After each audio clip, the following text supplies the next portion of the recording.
Əziz məsləhətçilərimiz, sizinlə Könül Məmmədovadır. Bu günlər sizə Yemanat Plus və ya yemanat.az saytında balansımızı, pul kisəmizi necə artıra bilərik, onu göstərmək istəyirəm. Çünki Yemanatdan bizə mesaj gəlib ki, 23 tarixindən sonra Yemanatdan biz pul ödənişi eləyəndə bizim hesabımızdan 1.5% tutulacaq. Amma biz pul kisəsindən, yəni öz Yemanat kaşlığımızdan ödəniş eləyəndə bizdən cəmi 0.5% tutulacaq. Ona görə də sərf eləyər ki, biz balansımızı artıraq və balansdan pulu istifadə eləyək. Bunun üçün biz daxil olmalıyıq öz şəxsi Yemanat Plus səhifəmizə. Daxil ol düyməsini basırıq və bura biz hərə öz telefon nömrəsini yazırıq. Davam et basırıq belə və hərə öz parolunu yazır.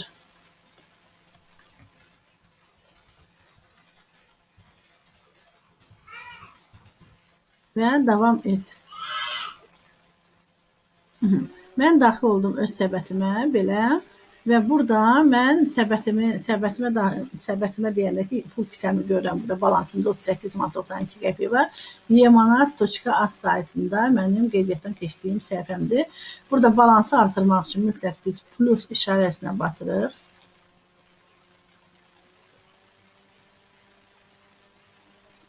Balans artırmaq üçün plusa basdıq. Bura məbləği qeyd edirik.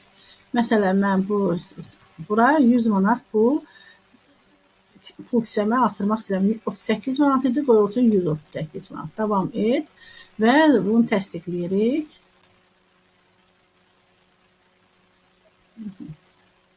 Təsdiqlədikdən sonra öz kart hesabımızı biz bura yazmalıyıq və sonra bu finish düyməsini basmalıyıq. Kartın üstündəki nömrələri yazacağıq biz bura. Bütün hamısı nə varsa arxasındakı 3 nömrəni də yazacağıq. Mən indi kartdan elədiyimə görə mən bunu pauzaya verəcəm.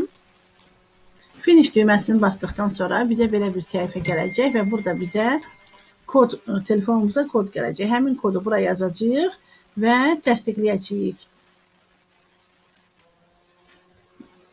Mən kodu yazdım və təsdiqlədim. Əməliyyat başa çatdı və burada alətlər panelində mən belə görürəm ki, mənim hesabımda 138 manat 92 qəpik pul var. Bu mənim səbətimdir, mənim pul kisəmdir, mənim kaşelofumdur. Buradan mən Yemanatın pulunu ödəyəndə məndən cəmi 0.05% tutulacaq. Çünki 0.5% tutulacaq. Çünki burada biz pul kisəsindən istifadə edirik, amma adi qayda ilə biz ödəniş eləyəndə onda bizdən 1.5% çıxacaq. 3 dəfə daha çox pul çıxılacaq. İndi mən bir nəfərin pulunu pul kisəsindən ödəməyi necə eləyirlər, onu göstərmək istəyirəm. Deməli, mən baxıram ki, burada 51 manat 16 qəpikdir borc və məsləhətçinin 51 manat 16 qəpikdir. Biz aparatdan ödəsirik bura 52 manat ödəyəcəyik və bizim qəpiklərimiz itəcəkdir. Həm də faiz çox çıxacaqdır. Amma burada pul kisəsindən ödəyəndə elə 51 manat 16 qəpik ödəyirik. Elə adi qayda ilə düşürük aşağı. Burada biz mağazalar və şəbəkələr sözü tapırıq. Şəbəkələr. Buradan Faberlik. Məsləhətçinin kodunu yazırıq. Davam et. Və burada ödəniş aləti burada seçirik pul kisəsi. Və buradan davam et.